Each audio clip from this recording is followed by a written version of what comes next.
Salam untuk kita semuanya, berjumpa lagi dengan saya di channel Aritela Tutorial, tempat kita untuk berbagi informasi seputar informasi pendidikan dan informasi guru, serta informasi lain yang ada hubungannya dengan pendidikan dan guru.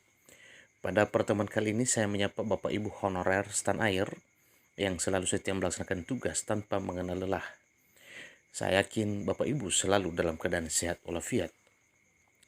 Pada video kali ini saya ingin berbagi satu informasi yang mana informasinya merupakan informasi yang sangat penting harus diketahui oleh Bapak Ibu honorer, terutama Bapak Ibu honorer yang tidak terdata di aplikasi pendataan honorer non-ASN BKN, alias Bapak Ibu honorer yang ditolak oleh sistem aplikasi BKN oleh karena mungkin satu dan lain hal dan pada dasarnya mungkin tidak memenuhi syarat.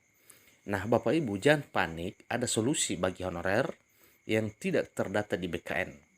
Bapak Ibu simak solusi berikut yang ketinggalan informasi, dan bagi Bapak Ibu yang sedang menonton, demikian dengan Bapak Ibu yang mungkin baru menemukan video melalui channel ini, dukung dengan cara like dan subscribe, share, dan komen, serta nyalakan tombol notifikasinya supaya semua informasi yang disalurkan melalui channel ini selalu update di layar Bapak Ibu. Tanpa basa-basi lagi langsung pada informasinya. DPR tolak sistem outsourcing untuk tenaga honorer. Ini solusinya. Nasib tenaga honorer di instansi pemerintahan memang masih menggantung. Salah satu opsi yang diusulkan terkait nasib mereka adalah penerapan sistem outsourcing.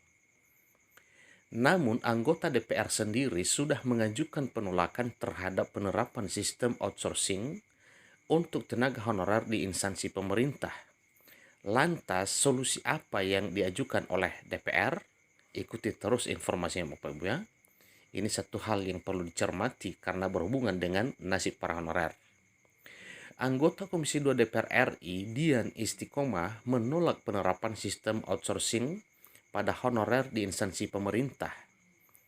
Ia meminta Menteri Pendayagunaan Aparatur Negara dan Reformasi Birokrasi, dalam hal ini Menpan RB, menyelesaikan permasalahan tenaga honorer dengan bijak.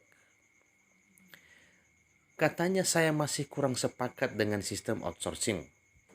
Pengeluaran yang pasti untuk tenaga honorer ini, kenapa harus di-outsourcingkan?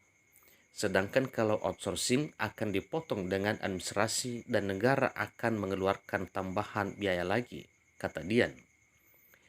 Ia mengatakan negara telah mengalokasikan uang melalui anggaran pendapatan dan belanja negara atau APBN untuk mempekerjakan tenaga honorer. Maka seharusnya uang tersebut disalurkan langsung pada tenaga honorer. Kan jika tidak ada potongan atau dari outsourcing, berarti ada kelebihan uang yang bisa dimanfaatkan untuk menggerakkan perekonomian, ujarnya. Solusi yang ditawarkan oleh Dian untuk permasalahan honorer adalah dengan menerapkan merit system. Dengan sistem merit kita bisa gunakan untuk yang sudah berumur. Karena kalau sekarang mereka ikut ujian disamaratakan dengan yang baru-baru, mereka pasti kalah. Jadi dengan sistem merit kita bisa mengevaluasi kembali, papar Dian.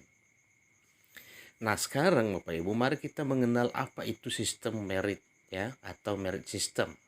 Nah di sini dipaparkan kira-kira apa itu yang disebut dengan merit system. Merit system merupakan sistem manajemen sumber daya manusia yang menjadikan kualifikasi, kompetensi, dan kinerja sebagai pertimbangan utama dalam proses perencanaan, perekrutan, penggajian, pengembangan, promosi, retensi, disiplin, dan pensiun pegawai. Jadi jelas di sini Bapak Ibu sudah diuraikan apakah yang dimaksud dengan sistem merit atau merit system ini. Ya, merit system adalah merupakan sistem manajemen sumber daya manusia yang menjadikan kualifikasi, kompetensi, dan kinerja sebagai pertimbangan utama dalam proses perencanaan, perekrutan, penggajian, pengembangan, promosi, retensi, disiplin, dan pensiun pegawai. Jadi itulah yang dimaksud dengan merit system. Dilansir dari yogyakartabkn.co.id, awalnya merit system diterapkan di organisasi sektor swasta.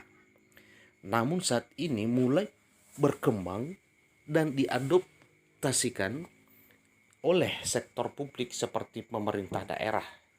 Jadi diadopsi dalam artinya disadur, sehingga kalau seandainya bisa diselesaikan maka hal ini akan diterapkan.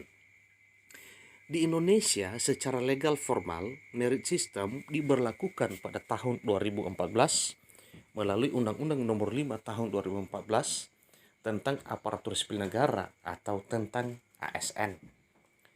Aturan ini menyatakan bahwa kebijakan manajemen aparatur sipil negara berdasarkan pada kualifikasi, kompetensi dan kinerja yang diberlakukan secara adil dan wajar tanpa membedakan latar belakang politik, ras, warna kulit, agama, asal-usul, jenis kelamin, status pernikahan, umur, atau kondisi kecatatan tanpa diskriminasi. Merit system diterapkan untuk melawan praktik nepotisme dan primordialisme di dunia kerja, terutama sektor publik. Maka itu, sistem ini menjadi salah satu hasil dari agenda reformasi birokrasi yang dicanangkan Presiden untuk menciptakan birokrasi netral dan mampu melayani kebutuhan publik serta bebas dari KKN.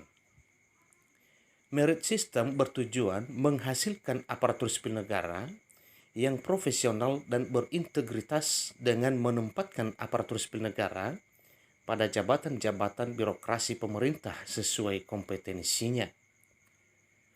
Merit system pun bertujuan merealisasikan pemberian kompensasi yang adil dan layak, mengembangkan kemampuan ASN melalui bimbingan dan diklat, dan melindungi karir aparatur sipil negara dari politisasi dan kebijakan yang bertentangan dengan prinsip merit. Penerapan merit system untuk tenaga honorer dalam manajemen ASN dilakukan sejak penetapan kebutuhan instansi sampai masa pensiun SDM. Nah, inilah informasi yang sangat penting harus diketahui oleh Bapak Ibu honorer, terutama Bapak Ibu honorer yang tidak sesuai dengan mekanisme pendataan karena memang ditolak oleh sistem pendataan, ya karena satu dan lain hal syarat tidak memenuhi.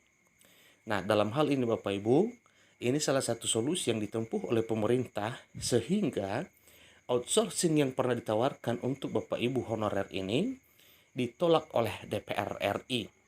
Nah, solusinya adalah dengan sistem merit atau merit system. Demikian informasi seputar informasi mengenai Bapak Ibu honorer, terutama Bapak Ibu honorer yang ditolak atau diautkan dari aplikasi pendataan honorer non-ASN BKN.